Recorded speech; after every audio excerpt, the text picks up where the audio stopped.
A prehistoric hunter chases a deer, then slips, and his leg snaps beneath him.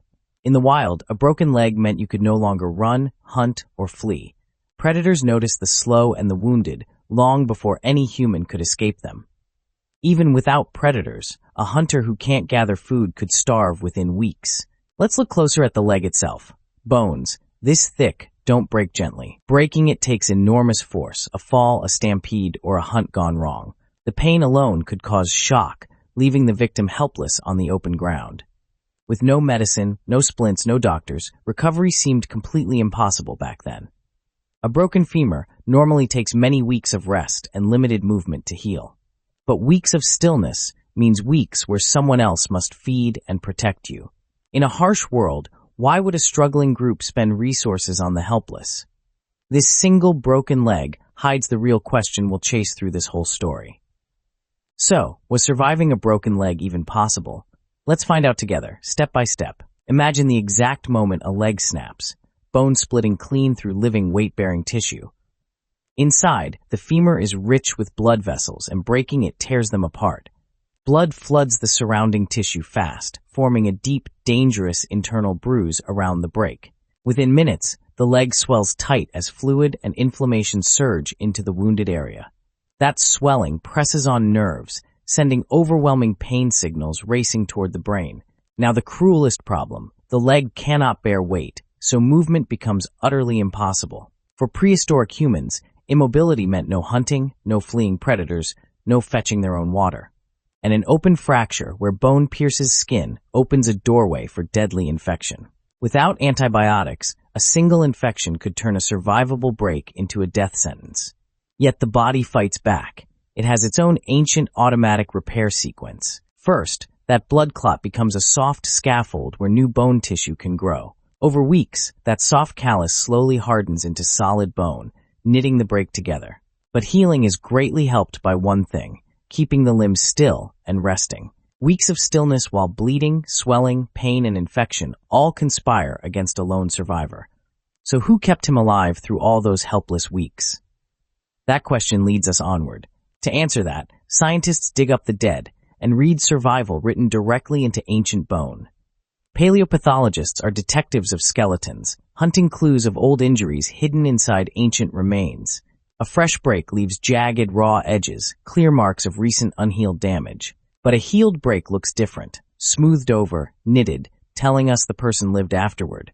That smooth lump is a callus, bony scar tissue bridging the gap over many weeks. Callus takes weeks to form, so finding one proves weeks of survival happened. Scientists slice thin sections of bone, reading its inner structure under a microscope.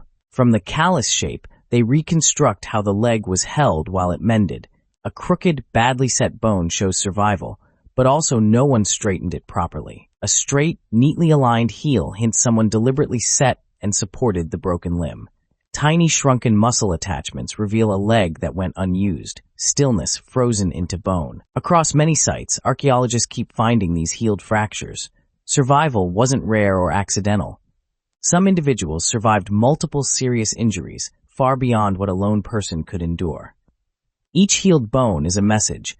This person didn't die. They recovered and kept living. So the evidence is real, but how did they survive? That answer points toward others. To survive, a broken leg first had to be steadied, holding shattered bone fragments still enough to heal. Without immobilization, every movement grinds the break apart, multiplying pain and ruining any chance of healing. Splints likely came from nature's offerings, straight branches, bark strips, and bundled reeds tied around the limb. Archaeologists infer this from later peoples who still used wooden splints bound with sinew and plant fibers. But setting a bone means more, pulling the limb straight so fragments realign before binding them firmly. This required knowing where the bone should sit, anatomy learned by watching countless injuries and butchered animals. A poorly set bone heals crooked, and healed but deformed leg fossils show some attempts went badly wrong. Yet many fossils show remarkably straight healing, suggesting someone may have helped set the bones. Beyond splints, plants may have eased pain. Willow bark, for instance, contains a natural aspirin-like compound. Other plants could fight infection, and a wound near broken bone was a constant deadly threat. Some Neanderthal teeth, even hold plant residues with medicinal properties, hinting they knew which leaves healed. Healing also demanded rest. The patient kept off the leg for weeks while bones slowly rebuilt. During those weeks, the patient couldn't hunt, gather, or carry, largely dependent on the group. Every technique, splint, setting, herb, rest, required time and hands that someone chose to give. This wasn't accidental survival. It was applied knowledge, deliberate care, and astonishing patience over many weeks. So skill was real, but skill alone can't feed the helpless. Who actually carried that burden? Picture a hunting band returning to camp, carrying meat, but one member can't follow them. For weeks, this person can't hunt, can't gather, can't carry their own weight. Every meal they ate was food someone else hunted or gathered, then chose to share. Think of the group's food supply as a fragile shared pot everyone drains.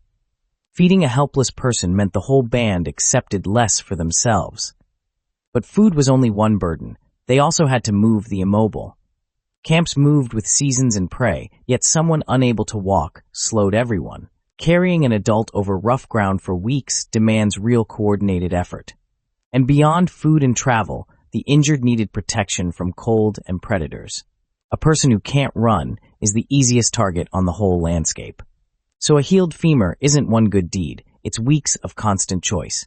Each sunrise, the group recommitted to keeping a non-contributing member alive. This is the deeper signal in that bone, a community valuing a life. It tells us survival wasn't only fitness, it was belonging to people. So the burden we asked about was carried by everyone, together, for weeks. But if compassion made it possible, what dangers still threatened the healing leg itself?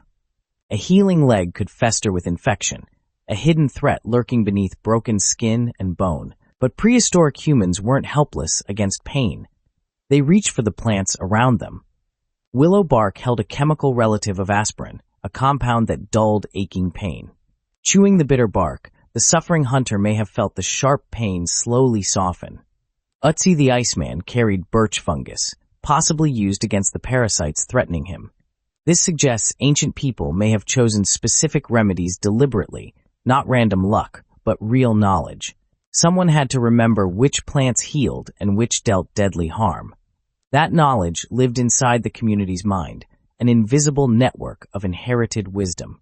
An elder may have taught a child to crush green leaves into a soothing wound paste. Crushed leaves pressed onto the wound could calm swelling and slow infection. Weeks of pain meant weeks of relief carefully reapplied, not a single act. Plant residues in ancient teeth confirm such remedies were truly chewed and used. Even Neanderthals chewed bitter pain-killing plants. Care was older than our species itself. So healing demanded medicine, memory, and tireless tending, knowledge layered atop pure compassion. Yet remedies only buy time, so could the broken bone itself ever truly mend? But bones don't always cooperate. Sometimes the broken ends never aligned, and healing went terribly wrong. Examine this femur. It healed, but with the broken ends offset and shortened forever. A shortened leg meant a permanent limp. That person could never run from danger again. Worse than crooked healing was infection, when broken skin let bacteria flood into the bone. Bones reveal infection scars, pitted, swollen surfaces where the body fought a losing war. Without antibiotics, infection could spread through the bloodstream, turning a leg wound into deadly sepsis. Some fractures simply never fused. The ends ground together for years, forming a false joint. A false joint meant constant pain, instability, and heavy dependence on others for everything. And some injuries killed quickly. A shattered thigh could sever an artery, causing fatal bleeding. These failures exposed the harsh limits of their medicine. Care couldn't fix everything. They had no scalpels, no surgery, no way to clean infection or reset deep breaks. Success depended on luck, a clean break, no infection, and a band willing to wait. That fragility is exactly why a healed fracture stuns us, so many ways to fail. Every failure makes the survivor's bones a louder testament to genuine, sustained human care. So they could pull it off, but how often? Next, what bones tell us about chances. Healed leg bones, fused thick and strong, prove a person survived weeks of helpless recovery. Survival demanded someone bring food, water, and warmth, while the injured one could not move. This care wasn't instinct alone. It required planning, patience, and sustained commitment over many weeks. Each survivor represents an entire group that chose to spend resources on someone temporarily unable to contribute. So the verdict is clear. Prehistoric humans could and repeatedly did survive broken legs. That survival proves something profound. Deep, deliberate care existed long before farms or written language. The very capacity to nurse the wounded may be older than our own species itself. A broken leg, once often a death sentence, became a test the community passed together. Healing also meant the injured one could rejoin the group, walking and contributing once more. This tells us our ancestors valued each other beyond mere usefulness, a striking human truth. Bones are honest witnesses. They record not just injury, but the care that answered it. Across continents and tens of thousands of years, the same story of survival repeats. So the through line holds. Care, knowledge, and time turned helplessness into a healed survivor. And if they cared this deeply for the injured, what did they do for the dead? Healed bones proved care. Next we ask whether they mourned. Drop your guess below.